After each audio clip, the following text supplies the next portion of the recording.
18 से कांग्रेस प्रत्याशी राज बब्बर ने बातचीत की और बड़ा दावा किया। उन्होंने कहा कि हरियाणा में 2 सीटों से चुनाव लड़ने का मुझे ऑफर मिला था। गुड़गांव और करनाल की सीटों पर मुझे लड़ने का ऑफर मिला था, लेकिन मैंने गुड़गांव सीट चुनी। दिल्ली के करीब होने के कारण मैंने ये फैसला लिया, ये राज बब्बर का कहना है। आपको बता दें कि गुड़गांव से कांग्रेस उम्मीदवार हैं राज बब्बर। तो न्यूज 18 से उन्होंने खास बातचीत की और इस बातचीत में उन्होंने ये बड़ा दावा किया। उन्होंने कहा कि हरियाणा में 2 सीटों से चुनाव लड़ने का मुझे ऑफर मिला था।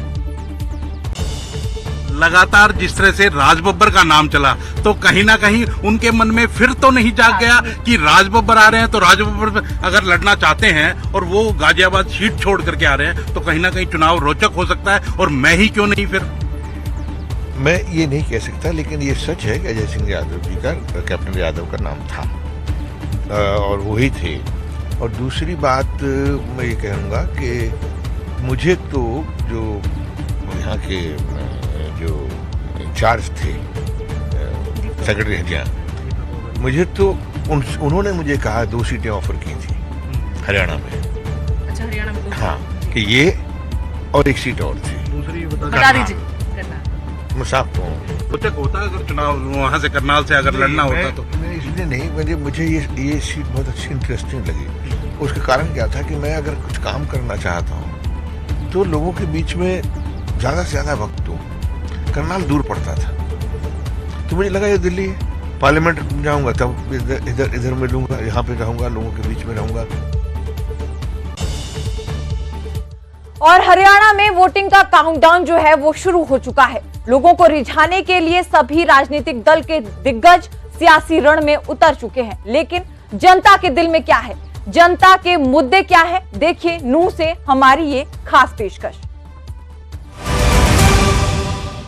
हम पहुंचे हैं गुरुग्राम लोकसभा के अंदर, और गुरुग्राम लोकसभा का भी वो इलाका जिसे लोग पिछड़ा हुआ इलाका कहते हैं। हम नूह मेवात के इलाके के अंदर हैं और घासेड़ा गांव के अंदर मौजूद हैं। आप देख सकते हैं कि जो बुजुर्ग हैं, कुछ युवा हैं हमारे साथ, उनसे बातचीत करेंगे और जानेंगे कि यहाँ की क्या समस्याएं हैं और यहाँ विकास अगर हुआ है तो कितना विकास हुआ है, उनसे जानते हैं। पहली बात तो यह है कि यहाँ विकास कोई जानता ही नहीं, सब आते हैं बस वोट लेने के लिए। 5 साल में कोई आ गया। यहाँ ना तो सबसे बैकवर्ड बच्चे पिछड़ा इलाका है, ना यहाँ पानी है, और यहाँ ना कोई स्कूल। मतलब अब इंद्रजीत जो है, मतलब अब जब इलेक्शन पे अब आए हैं वो 5 साल में आए हैं, बीच में कोई आना ना देखना ना। बहुत बैकवर्ड पिछड़ा इलाका है हमारा नूह जिला, बिल्कुल सबसे पिछड़ा इलाका है। राव इंद्रजीत कांग्रेस से सांसद रहे हैं। उस वक्त में जिस वक्त वो कांग्रेस से सांसद रहे थे, यहाँ से कोई उनके मुकाबले में नहीं था। पूरी मेवात ने उनको बढ़ चढ़कर वोट दी थी, लेकिन उसके बावजूद उन्होंने कोई विकास नहीं कराया। पार्टी तब्दील करके वो बीजेपी में आए, बीजेपी में उनको खूब बहुमत से यहाँ से जिताकर भेजा गया। आज राव इंद्रजीत सिंह ये कहते हैं कि मुझे एक बार तो यहाँ से कभी जिताकर भेजो ताकि मैं विकास करूँ। अगर नहीं दी वोट वो फिर भी विकास नहीं करेंगे, क्या वो भेदभाव रखते हैं इसमें? तो अब कांग्रेस ने राज बब्बर को यहाँ से उतार दिया है, कैसे कैंडिडेट मानते हैं? क्योंकि एक फिल्म अभिनेता है, पहले कहीं और से चुनाव लड़ते रहे, अब की बार यहाँ से उतार दिया। मैं ये कहना चाहता हूँ, राज बब्बर जो हैं वो एक परदेसी आदमी है। क्या कांग्रेस को लोकल आदमी नहीं मिला था तो ये राज बब्बर को लाए यहाँ? वो हमें आप जीतने के बाद नजर नहीं आएंगे 5 साल में, कहाँ रहते, हम उसको जानते नहीं, उनका ऑफिस कहाँ है, वो हमें नहीं जानते। कोई सरकारें, चौटाला साहब की सरकार रही, भूपेंद्र हुड्डा की सरकार रही, अब पिछले 10 साल से कह सकते हैं कि जो मनोहर लाल की सरकार थी, अब नायब सैनी बन गए। किसी ने विकास किया मोदी? भाई किसी ने ना करा यहाँ पर विकास, किसी ने नहीं करे यहाँ पे। ये तो बैकवर्ड सबसे पिछड़ा इलाका है। वोट ठगने के लिए आते हैं, बस ये कर देंगे, वो कर देंगे, हम ये करेंगे, कुछ नहीं है। आप कह रहे हैं कि किसी ने भी, ना कांग्रेस ने विकास किया, ना बीजेपी ने विकास किया, क्या करेगा मेवात? विकास की आप बात करते हो कि किस पार्टी ने यहाँ विकास किया? विकास किया है चौधरी ओम प्रकाश चौटाला जी ने, ऐसे नहीं कि नहीं किया है विकास।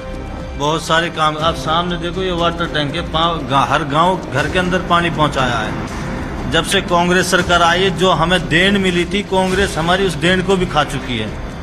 थोड़ी बहुत बची वो बीजेपी खा चुकी है। तो अब इनेलो की अगर बात कर रहे हैं तो इनेलो ने तो आपके लोकल उम्मीदवार भी उतारा है। हाँ बिल्कुल उतारा, हम लोकल के साथ हैं। उसको जो मूलभूत सुविधाएं जैसे पानी हुआ, पानी की हमारे क्षेत्र में काफ़ी दिनों से परेशानी, जब से देश आज़ाद हुआ तब से पानी की परेशानी है, क्योंकि हमारे यहाँ पे ज़्यादा खारी पानी है। कैसा माहौल है इस बार चुनाव का? चुनाव का बढ़िया माहौल है। किस तरह के मुद्दे हैं?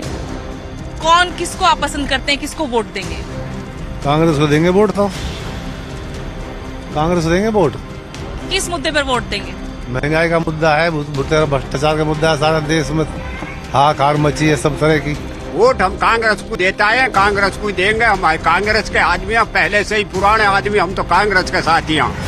कांग्रेस को देंगे हम। बीजेपी कह रही बहुत विकास करवाया है 10 साल में। कुछ भी ना हुआ हमारो, कोई काम ना हुआ और बर्बाद हो गए सब, बखेड़ो खराब खत्म। आप कुछ कहना चाहते हैं? क्या मसला है यहाँ? देखो जी, यहाँ मजदूरी नहीं है, जो इंडस्ट्री एरिया है वो भी बंद हो गई, छोटी छोटी कंपनी सारी बंद हैं, और महंगाई का बहुत ज्यादा बुरा हाल है, भ्रष्टाचार है, और यहाँ तो ज्यादा जोर ही कांग्रेस का है, कांग्रेस को ही हम वोट देंगे। बीजेपी को क्यों नहीं पसंद कर रहे लोग यहाँ? बीजेपी को पसंद ना कर रहे बाबूजी, कुछ है ही ना बीजेपी। धंधे पानी ना खत्म हो गए, रोजगार नहीं मिला, कुछ तरक्की नहीं मिला, कोई तरक्की ना है सर। भाईचारा खत्म, आपस का जो भाईचारा था वो खत्म कर दिया। बीजेपी के पास एक ही बात है कि बस हिंदू मुसलमान की आपस में झगड़ा कराना। प्रधानमंत्री तो कह रहे ना तो मैंने हिंदू मुसलमान किया और ना ही मैं आगे संकल्प करे कि हमने लिया। जितना भी झगड़ा हुआ उसके पास यही मुद्दा है, राम मंदिर मस्जिदों का, दूसरा कोई काम है नहीं उसके पास। नू तो बड़ा शांति प्रिय इलाका रहा है, बहुत शांत लोग हैं, मतलब झगड़ा ही नहीं हुआ यहाँ इतने दिनों में। पहला झगड़ा था नू में, मेवात में जो झगड़ा था हिंदू मुस्लिम का, वो पहला झगड़ा था। लोगों में तो कोई मनमुटाव नहीं होगा उसके बाद? हमारे यहाँ पे कोई नहीं है, हमारे यहाँ पे अभी भी शांति है, पहले भी शांति थी और हमेशा शांति रहेगी। तो सरकार का जो कि एक वो सरकार का अपना जो है कि रणनीति की झगड़ा कराने के लिए, खाली अपनी सीट पाने के लिए, भाईचारा खत्म कराने के लिए। भाईचारा तो ठीक है यहाँ पर, और एजुकेशन का क्या है? स्कूल यहाँ एजुकेशन कुछ स्कूल है ही नहीं जी, यहाँ पे कोई कॉलेज नहीं है, यहाँ पे किसी में कोई ध्यान नहीं दे रहा है इस चीज पे।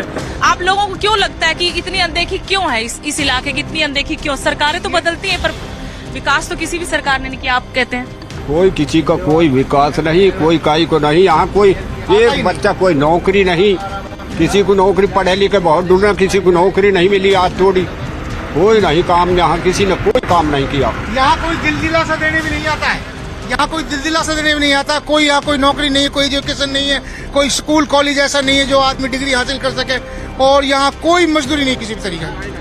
और जो यहाँ के बंदे हैं, जो छोटी मोटी इंडस्ट्री एरिया है, उसमें भी यहाँ के बंदे नहीं है। राज बब्बर जी को उतारा यहाँ से चुनाव मैदान में कांग्रेस ने, आपको उम्मीद है उनसे? लोग तो कह रहे कि मुंबई जाकर बैठ जाए। उम्मीद तो हमें पिछली सरकार से भी थी, बीजेपी से भी थी, कांग्रेस से भी थी, लेकिन किसी ने भी हमारा कोई विकास नहीं किया। अब उनसे उम्मीदें हैं। अगर आप हमें इस चीज का विश्वास दिलाओ, आश्वासन दिलाओ, हमें आपसे भी उम्मीद है। तो दिला रहे विश्वास आपको? कांग्रेस दिला रही है?